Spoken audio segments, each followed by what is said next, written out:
অধ্যায় ৩। এরপর তিনি আবার সমাজগৃহে গেলেন। সেখানে এমন একজন লোক ছিল যার একটা হাত শুকিয়ে গিয়েছিল, আর তিনি বিশ্রামবারে লোকটিকে সুস্থ করেন কিনা তা দেখার জন্য ফরিসিরা তার উপর নজর রাখছিল, যাতে তার দোষ ধরতে পারে। তখন যে লোকটির হাত শুকিয়ে গিয়েছিল তাকে তিনি বললেন, উঠে এসো, মাঝখানে দাঁড়াও। এরপর তিনি তাদের বললেন, বিশ্রামবারে কি করা বৈধ, ভালো করা না মন্দ করা, জীবন রক্ষা করা না হত্যা করা? কিন্তু তারা চুপ করে থাকল। তখন তিনি তাদের হৃদয়ের কঠিন অবস্থা দেখে অত্যন্ত দুঃখিত হলেন এবং তাদের দিকে ক্রুদ্ধ দৃষ্টিতে তাকালেন। তারপর লোকটিকে বললেন, তোমার হাত বাড়িয়ে দাও। তখন সে তার হাত বাড়িয়ে দিল এবং তার হাত ভালো হয়ে গেল।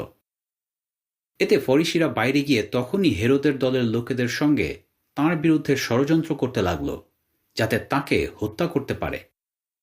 কিন্তু যিশু তার শিষ্যদের নিয়ে গালিল সাগরের তীরে গেলেন এবং গালিল ও জিহুদিয়া থেকে প্রচুর লোক তার পিছনে পিছনে গেল।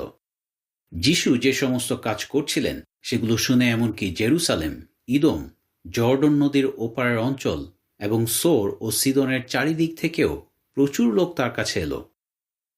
তাই তিনি তার শিষ্যদের একটা ছোট নৌকা প্রস্তুত রাখতে বললেন, যাতে লোকেরা ভিড়ের কারণে চাপাচাপি করে তার উপর না পড়ে। যেহেতু তিনি অনেক লোককে সুস্থ করেছিলেন, তাই যারা গুরুতর রোগে ভুগছিল তারা সবাই তাকে স্পর্শ করার জন্য তার চারিদিকে ভিড় করতে লাগল। আর যখনই মন্দ স্বর্গ হতে পাওয়া লোকেরা তাকে দেখতে পেত, তখনই তারা তাঁর সামনে লুটিয়ে পড়ত এবং চিৎকার করে বলত, আপনি ঈশ্বরের পুত্র। কিন্তু তিনি বারবার তাদের কড়াভাবে আদেশ দিয়েছিলেন যেন তারা তার পরিচয় প্রকাশ না করে। এরপর তিনি একটা পর্বতে উঠলেন এবং তার কয়েকজন শিষ্যকে ডাকলেন, আর তারা তার কাছে এলেন। আর তিনি 12 জন পুরুষকে বাছাই করলেন এবং তাদের প্রেরিত নাম দিলেন। এই 12 জন তার সঙ্গে সঙ্গে ছিলেন এবং তাদের তিনি প্রচার করার জন্য পাঠান। আর তিনি তাদের মন্দ স্বর্গদূত ছাড়ানোর ক্ষমতাও দেন। তিনি যে 12 জনকে নিযুক্ত করলেন তারা হল শিমন, যাকে তিনি নাম দিলেন পিতর, সিবদিয়ের ছেলে জাকব এবং তার ভাই যোহন, যাদের তিনি নাম দিলেন বোয়ানার্গিস, যার অর্থ মেঘধ্বনির পুত্রেরা, আন্দ্রিয়, ফিলিপ, বর্থলময়, মথি, থোমা, আলফের ছেলে জাকব, থদ্দেয়, কনানি শিমন, এবং সেই ইস্করিয়তীয় জিহুদা যে পরে তার সঙ্গে বিশ্বাসঘাতকতা করেছিল। এরপর তিনি একটা বাড়িতে প্রবেশ করলেন। সেখানে আবারও এত লোক জড়ো হল যে যিশু এবং তার শিষ্যেরা এমনকি খাবারও খেতে পারলেন না। কিন্তু তার আত্মীয় স্বজন যখন এই সমস্ত বিষয় জানতে পারল, তখন তারা তাকে নিয়ে যাওয়ার জন্য এলো, কারণ তারা বলতে লাগল, ওর মাথা খারাপ হয়ে গিয়েছে। যে অধ্যাপকেরা জেরুসালেম থেকে এসেছিল তারা বলল, ওকে বেলজেবুবে পেয়েছে, আর ও মন্দ স্বর্গদূতদের রাজার সাহায্যেই মন্দ স্বর্গদূত ছাড়ায়। তখন তিনি তাদের কাছে ডেকে দৃষ্টান্ত দিয়ে বললেন, শয়তান কেমন করে শয়তানকে ছাড়াতে পারে? কোনো রাজ্য যদি নিজের বিপক্ষে বিভক্ত হয়ে যায়, তাহলে সেই রাজ্য টিকে থাকতে পারে না। আর কোনো পরিবার যদি নিজের বিপক্ষে বিভক্ত হয়ে যায়, তাহলে সেই পরিবার টিকে থাকতে পারে না।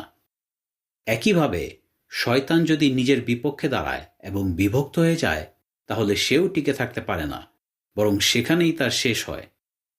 আসলে কেউই একজন বলবান ব্যক্তির বাড়িতে ঢুকে তার জিনিসপত্র কেড়ে নিতে পারে না, যদি না আগে সে সেই বলবান ব্যক্তিকে বাঁধে। তাকে বাঁধার পরেই সে তার বাড়ি লুট করতে পারে। আমি তোমাদের সত্যি বলছি, মানুষেরা যে সমস্ত পাপ ও নিন্দা করে সেগুলো ক্ষমা করা হবে, কিন্তু যে কেউ পবিত্র শক্তির বিরুদ্ধে নিন্দা করে তার পাপ কখনো ক্ষমা করা হবে না, বরং সে চিরকাল তার পাপের দায়ে দায়ী থাকবে। তিনি তাদের এই কথা বললেন কারণ তারা বলেছিল, ওকে মন্দ স্বর্গদূতে পেয়েছে। সেই সময়ে তার মা ও ভাইয়েরা সেখানে এলেন এবং বাইরে দাঁড়িয়ে থেকে তাঁকে ডেকে পাঠালেন। তখন তাঁর চারিদিকে অনেক লোক বসেছিল। তারা তাঁকে বলল, দেখুন, আপনার মা ও ভাইয়েরা বাইরে আপনার জন্য অপেক্ষা করছেন। কিন্তু তিনি উত্তরে তাদের বললেন, কে আমার মা আর আমার ভাইয়েরাই বা কারা? এরপর তার চারপাশে যারা বসেছিল তাদের দিকে তাকিয়ে তিনি বললেন, এই দেখো, আমার মা এবং আমার ভাইয়েরা। যে কেউ ঈশ্বরের ইচ্ছা পালন করে সেই আমার ভাই ও বোন ও মা।